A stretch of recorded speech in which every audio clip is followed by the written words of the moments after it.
So welcome everyone. Today we're going to talk a little bit about cybersecurity for small business, and the agenda for today is Hey, Tim, let me actually yes, stop you for 1 second because we don't yeah, have any attendees in here yet. Maybe give it 1 minute or so. okay.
So I'm going to begin today talking about the cybersecurity threat landscape, and this is our agenda for today. Uh, we're going to talk first about the cybersecurity problem, then about some cybersecurity threats that small business faces, then about practicing reasonable security and what does that look like for small business. And at the end, we can have questions, but what I would encourage you to do is to type your questions as we go into the chat, and I will answer them as we go. I will pay attention to the chat, and this way, if I'm on a relevant topic, please feel free to ask me additional questions. So the cybersecurity problem.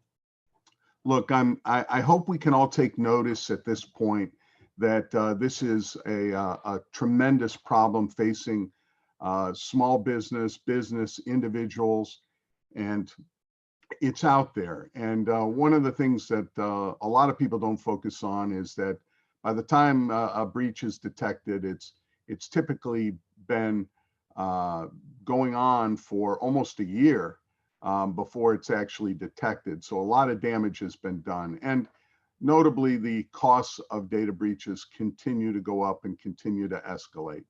So what are the threats that we should talk about today that are out there? First, lots of different types of malware out there. We're not going to focus on each of these.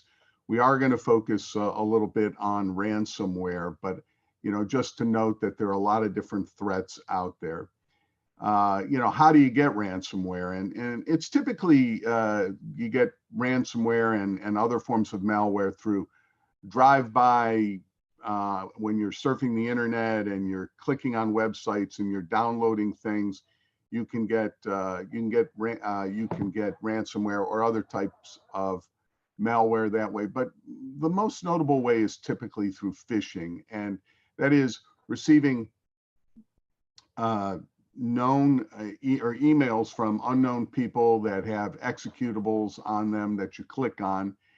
And what they typically urge you to click on the executables by creating a false sense of urgency, but you can typically denote them by the fact that they have suspicious looking links and are not very personalized and they make lots of mistakes. One of the most notable things occurring for small business, hitting them very hard, and the incidence of ransomware is up a great deal. What is ransomware? You download malware that goes off into your computer or your network and encrypts all your data and then tells you if you want access to your data and you want data back, you need to pay this ransom. And this is rampant and costing small business and even large businesses many hundreds of millions and even billions of dollars annually. So one thing I want you to pay very careful attention to is any email that you receive that is addressing the pandemic. There's been a huge increase in phishing attempts while taking advantage of the vulnerability we're all having because of the current pandemic. So another threat that I want to focus on that is hitting small business hard are what is called the business email compromise. And that is, they typically send emails and target individuals and say, hey, our account that you wire our money to every month has been changed, and could you instead wire it to this new account? And so what I would suggest that if you are a business who takes part in wiring money or exchanging money through any sort of accounts, and you get a request to change that account, you need to pick up the phone, you need to call, and not do it via email, because it's very easy to be monitoring and watching your email. So another thing that, and you're going to hear this twice today when we go to what reasonable security looks like, but just a huge problem today. So many small businesses are hit hard because they fail to update their operating systems and their applications on their computers. They're not keeping things up to date. Companies are constantly making changes and updating the vulnerabilities that are found on their operating systems and applications. And it's important that you do that on a periodic and regular basis. So, to talk about some of the most common threats resulting in malicious data breaches, we've already talked about the phishing and email compromise. And, another is the use of the cloud and network misconfiguration. Look, the cloud can be a great thing. You can often put things into the cloud where it's actually more secure than you can do, because the cloud providers are often in the business to do that. Third-party software vulnerability, you're using software and you don't really know how it functions, and you've opened up a hole and made yourself vulnerable. Of course, physical security, not putting away things that should be put away, not putting things under lock and keys. And lastly, the one that I would note that is really what people need to focus on, and that is malicious insiders. And that is probably more than half of all data breaches occur because of the intentional or accidental acts of their own employees. And so focusing on insiders is very important. So why do we care? Well, we care because the loss of valuable information and intellectual property can damage our business, direct financial loss through the theft of money or ransomware, unfavorable media exposure, damage to reputation, disruption to business and outages to our network and systems, regulatory audits and fines, civil lawsuits, criminal charges, because we failed to fulfill our contractual obligations. And two positives. One note is that Ohio is the only state in the country right now that if you meet a certain level of protection, that you can pose a affirmative defense in lawsuits against you. And so that's a good reason to do it. And another reason to do it is to be competitive and make you even more competitive. Now let's talk about practicing reasonable security. What does that look like? And so when I sit down with a client, the first thing I do is I look at them with this chart and I say, look, where do you think you are on the chart, and where do you want to be? And you know, most companies tend to be somewhat ad hoc or developing. That is, they tend to more be reacting to things that occur, and they don't have any sort of strategic direction. You know, they're doing things informally and inconsistently.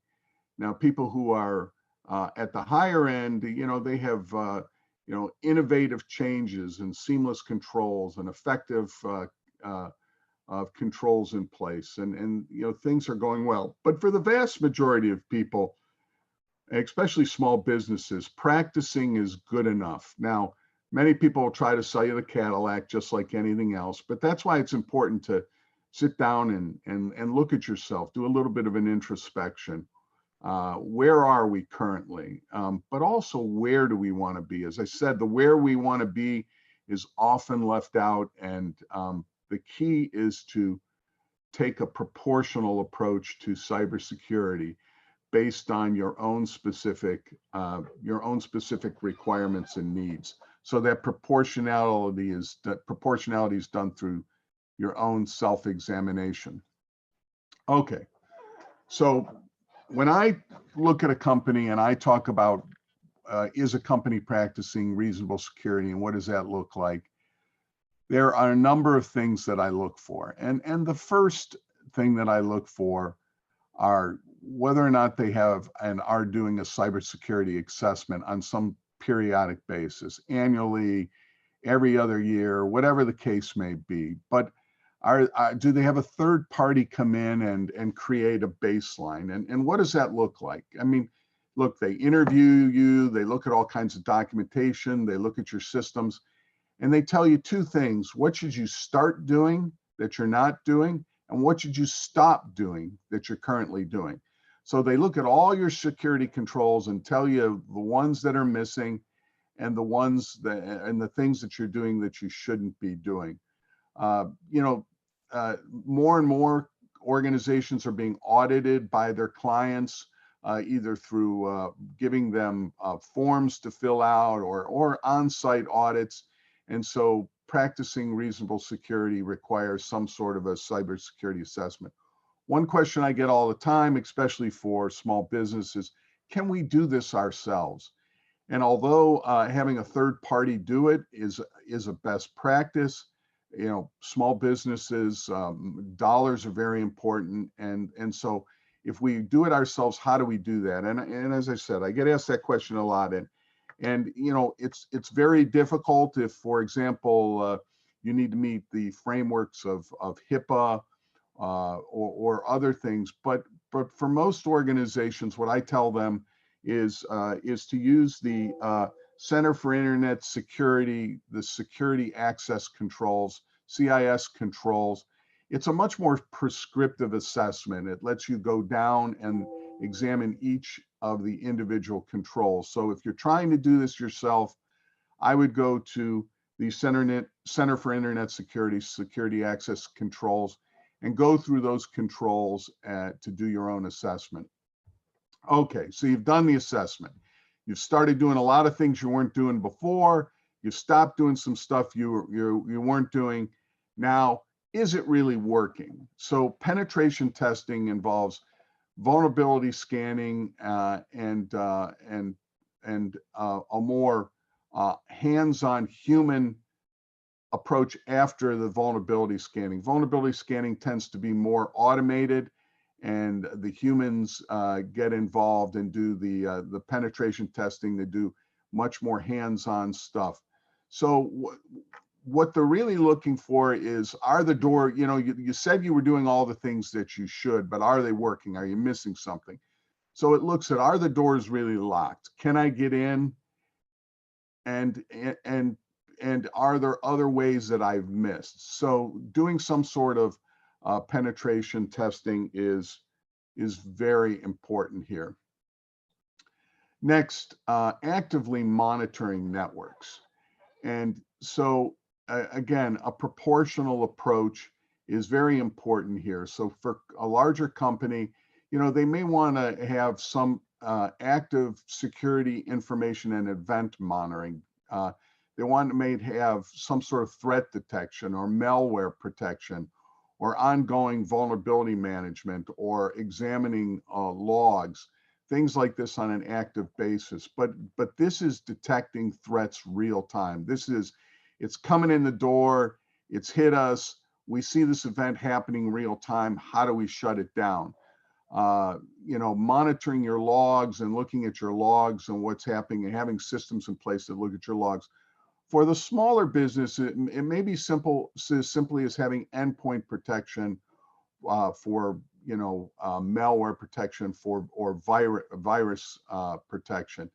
But as a company gets larger, as their data gets larger, their data needs get larger, their burdens are greater because of the regulatory requirements, then more types of active monitoring are necessary, such as the event monitoring, vulnerability management, intrusion detection, things like that.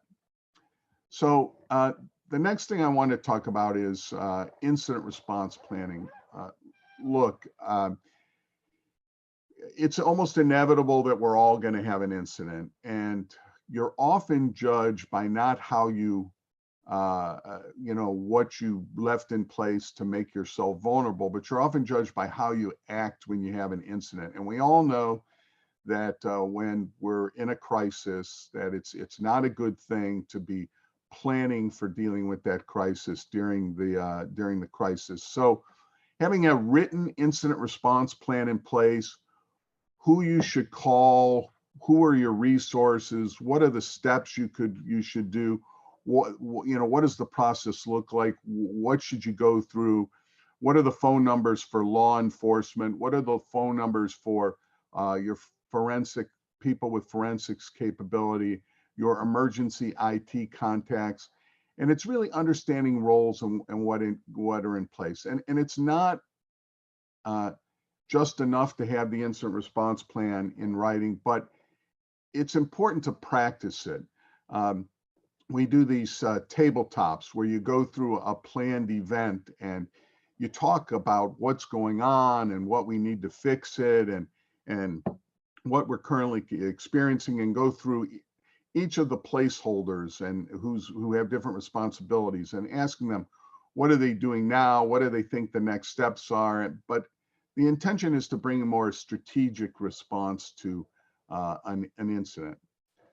So next we have compliance requirements. And that's really knowing what compliance requirements apply to you. What security. If you don't know what compliance requirements apply to you, then how can you meet those requirements? So it's looking at things. For example, am I perhaps a HIPAA business associate? Do I do business with healthcare entities such that I'm a business associate, or am I doing business with the federal government? Or the Department of Defense, such that specific requirements of those organizations apply to me. So understanding what compliance requirements you have are very, very important here.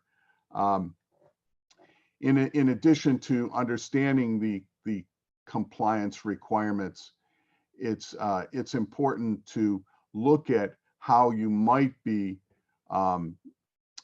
forcing these requirements on yourselves needlessly. For example, do you have things on the internet where you're saying we are the most secure company in the world, or you're saying that we are HIPAA compliant or GDPR compliant, when you don't really need to be HIPAA or GDPR compliant, but you're making these statements either on the internet or through your advertisements?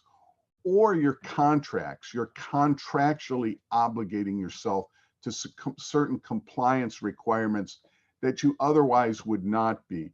So you need to look at your contracts. You need to look at your public statements, your internet, and maybe you shouldn't be saying those things, but maybe you want to say those things and you want to be that person because, you know, of the competitive advantage.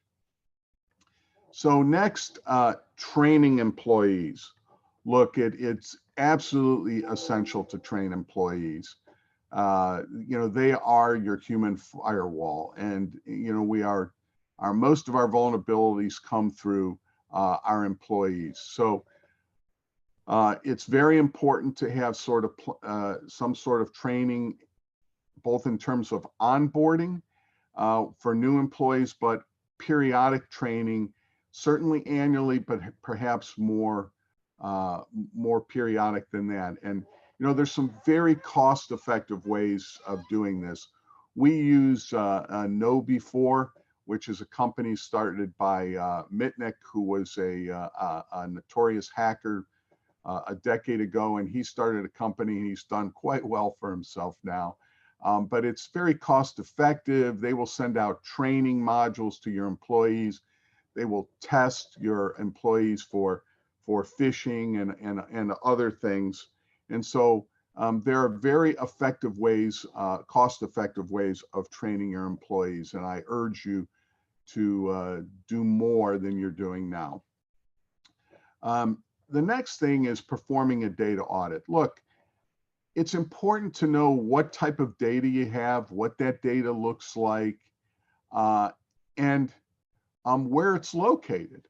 You know, all those different places that it's located. And why is that important? Well, when the regulators come in the event that there's an accident, they want to know, do you know where your data is, and do you and what it is and where it's located? Because if you don't, then how are you protecting it? And so, you know, for the smallest of organizations, it could be simply an Excel spreadsheet that lists all the different types of data they collect. You know, examples of that data, what sort of data is there, you know, names and sort of field mapping of that data. And then also, where's it located? It's on this server here, it's in this cloud, our invoices are in this tool. And so that allows you to have an understanding of where your data is so that you can protect it. The next thing I want to talk about is performing an account audit. Look, it's not the type of thing that we should be doing, giving everybody administrator access to all our accounts. And that's how problems happen. We need to look at periodically what accounts are on the system. See if there's an account out there that is a legacy account that shouldn't be there anymore, or an account that's been put there by an intruder. So you need to look at your accounts and make sure that they're appropriate. But you also want to look at what privileges they have. Do they have the appropriate level of privileges? And you want to give people just the level of privileges necessary to do their job. You don't want to give them privileges such that they have the capability to take the whole system down or take over the system in the event they are compromised. So we've talked a little bit about patching systems already, and this is one that I think is really essential for small businesses. Look, patches are released often by both people like Microsoft for the Windows operating system, or for Apple, and you know, for our iPhones and for our tablets. And it's really important that the operating systems are updated periodically, because you know what they're really doing is they're identifying new vulnerabilities that have been discovered and they're fixing them. And this includes third-party software that you use as well, applications that you're using, your invoicing, whatever it may be that you're using.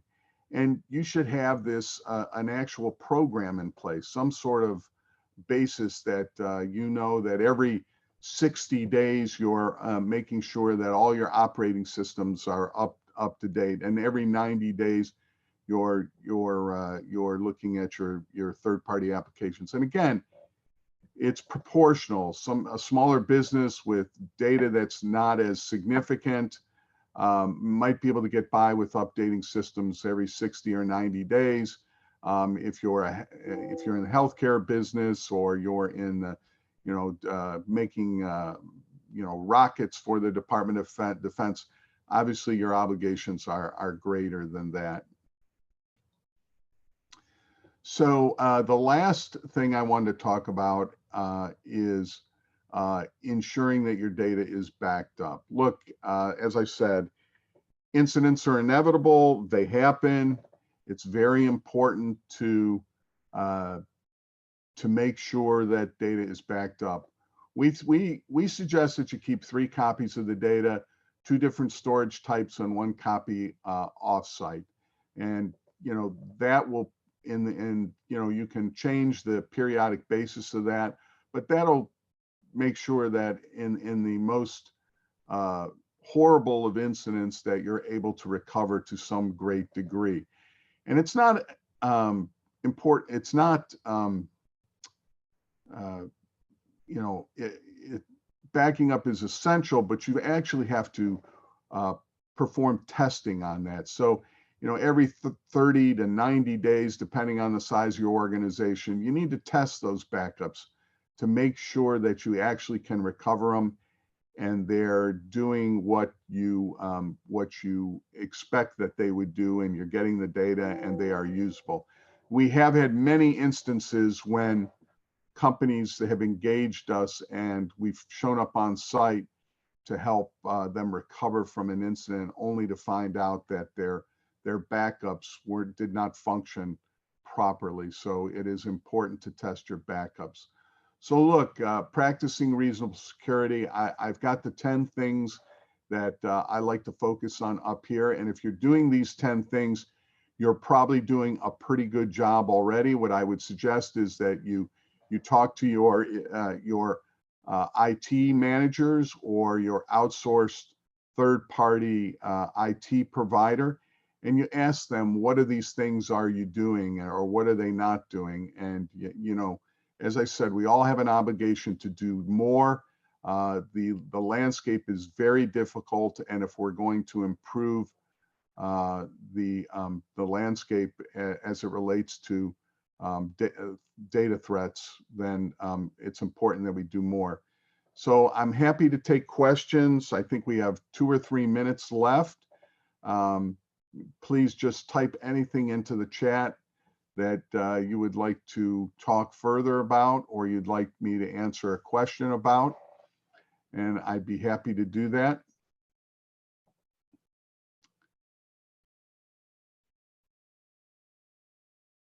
Just waiting to see if we have any questions.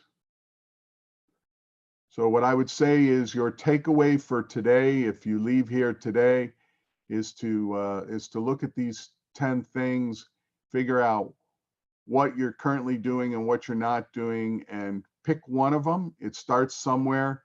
Start to get that in place. You can't put them all in place overnight. Put together a plan to get them in place over the next 6 months to a year, and get them done, and you will be a much stronger and more competitive company for that. Well, I see that there are no questions, and we have about a minute left. So I'm going to end the presentation here. Thank you so much for joining me. I appreciate it very much.